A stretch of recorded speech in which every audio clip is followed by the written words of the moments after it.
Since last week's announcement that Donald Trump had accepted a North Korean invitation to meet face-to-face with Kim Jong Un, there have been comparisons to Nixon in China. But is that a useful comparison, and what does it really mean? We interrupt the regular program schedule to bring you the following special report.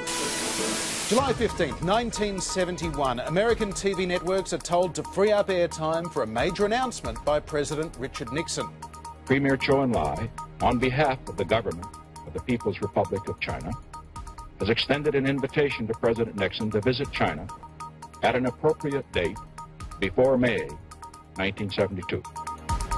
It was a stunning development, the first visit by a US president to any communist country since the Second World War. For decades, America had refused to recognise communist rule in China, but it was bogged down in Vietnam and looking for a way out, and China had been supporting the communist North Vietnamese since the 1950s. The invitation had come a week earlier during a secret visit to Peking by Nixon's national security advisor Henry Kissinger, coincidentally there at the same time as Australian opposition leader Gough Whitlam. February 1972, 4 months before the Watergate burglary, the cover-up, the sackings, the tapes, the resignation and disgrace, Richard Nixon is about to have the greatest success of his presidency. We can have differences without being enemies in war.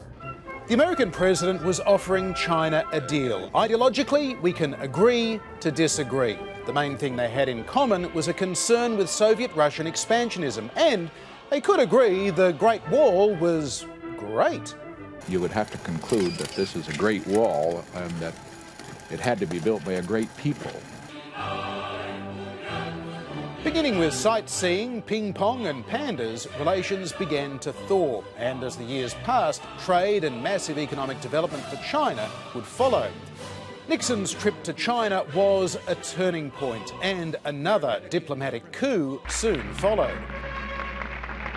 3 months later, a summit in Moscow with Leonid Brezhnev to sign a nuclear missile and arms reduction treaty. Cold War tensions were suddenly starting to ease. All very handy in a re-election year. President Nixon doesn't believe we should play games with our national security. He believes in a strong America, to negotiate for peace from strength. This time, vote like your whole world depended on it. Nixon in China has become shorthand for someone being free to do something because they have nothing to prove. A red-baiting commie hater since his days as a congressman in the 40s, Richard Nixon could deal with China and Russia and make concessions that someone like his presidential rival in 1972, George McGovern, could only dream of. From military spending so wasteful that it weakens our nation, come home, America.